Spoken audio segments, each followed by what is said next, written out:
Salam, berjumpa lagi dengan saya Effendi Tobing dalam Boker Top Channel. Kali ini kita akan bersama-sama menikmati sate enak saat teduh sejenak episode yang ke-59.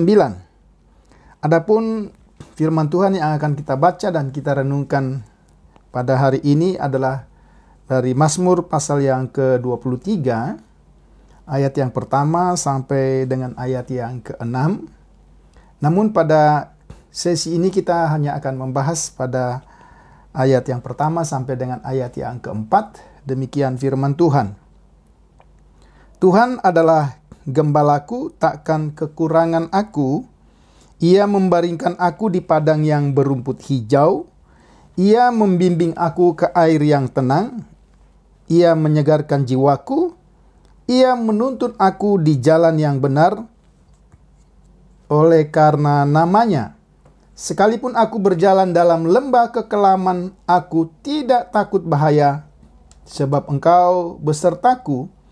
Gadamu dan tongkatmu itulah yang menghibur aku.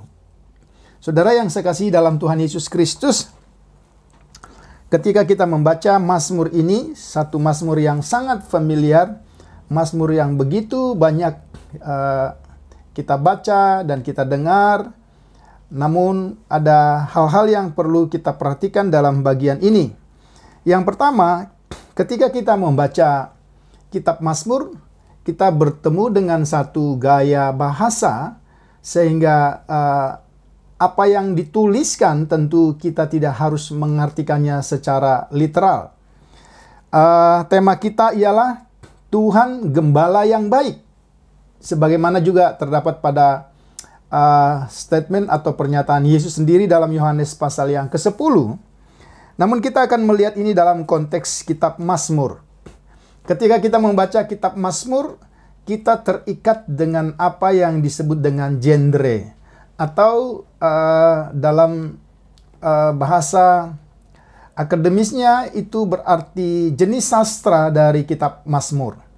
Jadi kalau kita mencoba membahasakan bahwa Mazmur ini adalah sekumpulan jenis-jenis sastra, ya, firman Tuhan yang memiliki jenis sastra yang luar biasa kayanya dan terdiri dari banyak genre. Nah, salah satu genre yang kita baca hari ini adalah genre Mazmur keyakinan. Mazmur yang diyakini sebagai Mazmur Daud, apakah itu Mazmur yang ditulis oleh Daud, atau Mazmur tentang Daud, atau Mazmur yang dipersembahkan bagi Daud. Karena istilah Mazmur Daud dalam pasal 23 ayat 1 Le Daud bisa diterjemahkan dengan 3 kategori tadi. Namun kita bisa melihat, ya, dikatakan Tuhan Gembala yang baik. Tanpa sadar, ketika dikatakan Tuhan Gembala yang baik, kita berpikir bahwa itu sesuatu yang sangat dekat dengan kehidupan kita. Karena siapapun pasti mengenal atau tahu apa yang dimaksud tentang seorang gembala. Dengan demikian, kalau kita membaca kitab Mazmur, Mazmur ini adalah satu gaya bahasa yang menceritakan peristiwa atau menuliskan tiap kata-kata, tetapi menceritakannya melalui gambar.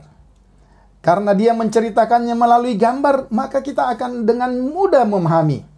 Siapa yang tidak tahu apa itu gembala.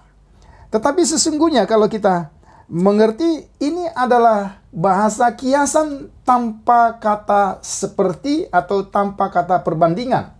Ya, jadi di dalam gaya bahasa itu ada kata kiasan yang memakai perbandingan, biasanya dipakai dengan kata seperti, ya, atau bagaikan. Tetapi ada juga bahasa kiasan tanpa kata perbandingan tersebut. Ya, misalnya Tuhan adalah matahari, Tuhan adalah perisai. Bukan berarti ya serta-merta kita mengartikan Tuhan adalah gembala. Ya, kalau kita mengartikan Tuhan adalah gembala, otomatis kita akan mengartikan diri kita sendiri sebagai domba. Tetapi tentulah ini sudah menjadi sesuatu yang sangat dekat dengan kita.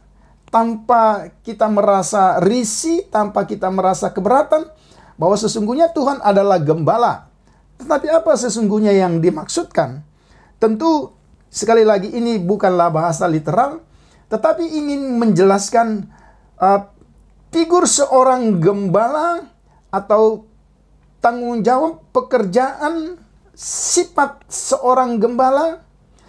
Seperti itulah tanggung jawab pekerjaan atau sifat yang dimiliki oleh Tuhan terhadap domba-dombanya.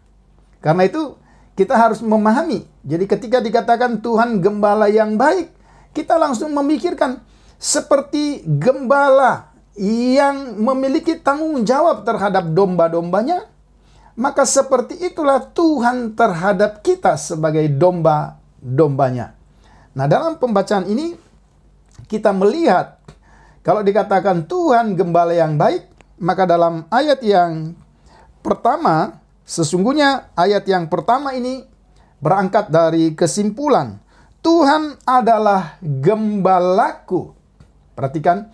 Jadi kalau kita katakan Tuhan gembala yang baik, mengapa kita bisa berkata Tuhan gembala yang baik? Atau kalau kita balik, mengapa juga Tuhan katakan domba yang baik? Karena dimulai dengan istilah Tuhan adalah gembalaku. Bukan gembalamu, bukan gembala kita, atau bukan gembala mereka. Tapi ada kata gembalaku.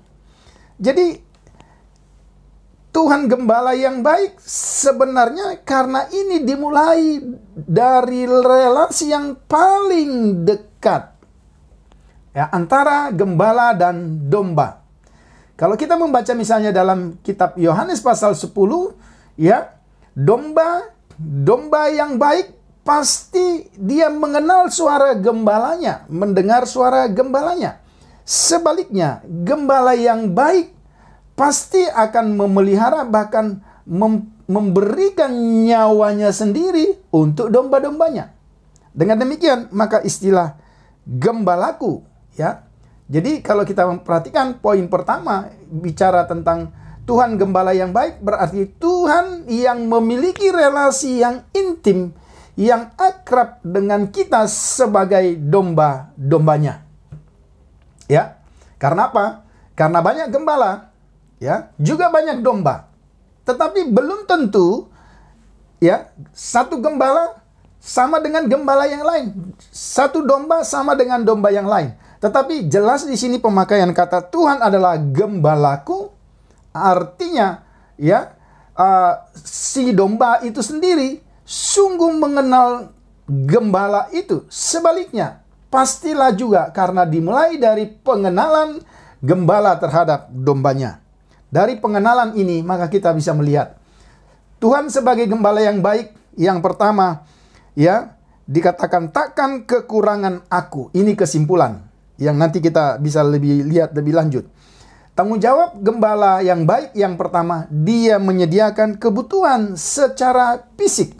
Ya, kita melihat ia membaringkan aku di padang berumput hijau. Kalau saudara perhatikan di sini, jadi kebutuhan yang pertama sebenarnya bukan bicara tentang makanan. Ya, tapi dikatakan ia membaringkan aku di padang berumput hijau. Ya. Jadi masa istirahat atau rest, ya, atau satu keadaan yang damai, itulah yang pertama-tama disiapkan oleh gembala kepada domba-dombanya yang pasti dalam konteks itu telah mengalami kelelahan dan seterusnya. Meskipun istilah padang rumput yang hijau, ya, sekaligus itu juga bicara tentang makanan yang akan disiapkan. Tetapi sesungguhnya yang pertama dikatakan ia membaringkan aku, berarti Tuhan pertama-tama menyediakan waktu-waktu di mana domba-domba mengalami masa-masa istirahat. Kemudian dia menyediakan makanan. Kemudian dikatakan dia menyediakan, ya, ia membimbing aku ke air yang tenang. Oke? Jadi kita bisa melihat satu-satu. Yang pertama, padang rumput hijau dan air yang tenang, ya. Artinya Tuhan menyediakan segala yang diperlukan oleh domba. Dalam hal ini orang percaya, ya. Tuhan sebagai pemelihara.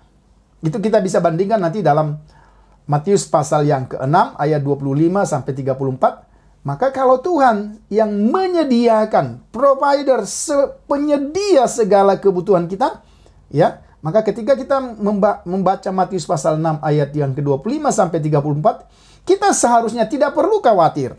Itu yang bisa kita lihat. Ya.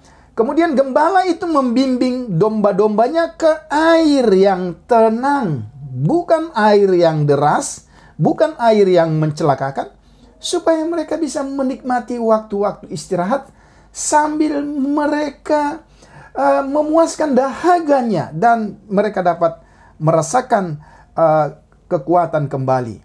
Nah, ini kita bisa lihat. Kemudian yang kedua, sebagai gembala yang baik, ternyata bukan hanya menyediakan kebutuhan secara fisik, tapi dia juga menyediakan kebutuhan secara jiwa atau rohani. Ya, dikatakan ia menyegarkan jiwaku. Oke. Di sini tidak lagi dipakai gambaran domba, tapi ini jelas sudah ada perubahan kata, ia menyegarkan jiwaku. Tentu domba tidak memiliki jiwa, tapi ini langsung, ya, dari ayat 1 digambarkan sebagai domba. Kemudian di ayat yang ketiga, ya, sesungguhnya kitalah yang dimaksud. Ia menyegarkan jiwaku, ia menuntun aku di jalan yang benar karena namanya. Jadi ada kebutuhan fisik yang disediakan, kemudian kebutuhan rohani yang disediakan. Tuhan sebagai penyedia, tetapi sekaligus dia juga sebagai penuntun. Ini yang kita perhatikan. Itu yang kedua. Yang ketiga, sebagai gembala yang baik, berarti dia juga yang menjaga kita terhadap musuh-musuh kita. Ya, ayat yang keempat. Sekalipun aku berjalan dalam lembah kekelaman, tentu ini bicara tentang geografis, tentang perjalanan, ya. Domba-domba bersama dengan gembala bukan perjalanan yang mudah, ya. Aku tidak takut bahaya, sebab engkau besertaku, gadamu dan tongkatmu itulah yang menghibur aku. Ya, kalau kita lihat di sini, jadi ada situasi yang sulit yang dihadapi pemazmur yang menggambarkan dirinya sebagai domba. Situasi yang membahayakan, yang menakutkan, disebut dengan lembah bayang-bayang maut. Tapi dia tidak takut karena ada seorang gembala yang pasti menjaga. Nah, coba kalau kita membaca, dan kalimat ini seringkali kita baca, tapi mengertikah kita maksudnya? Gadamu dan tongkatmu itulah yang menghibur aku. Ya, coba kalau dikatakan gada dan tongkat itu menghibur, itu bagaimana ceritanya? Bagaimana jalannya? Ya, ini kan seperti kontradiksi. Gada dan tongkat itu alat pemukul, alat penyeret domba-domba kalau domba mulai itu tersesat. Tapi kenapa dikatakan itu yang menghibur? Jadi sesungguhnya, ya, gembala menjaga domba-domba dari musuhnya, tetapi sekaligus di dalam konteks itu sesungguhnya gembala juga sedang membuat satu aturan atau satu disiplin.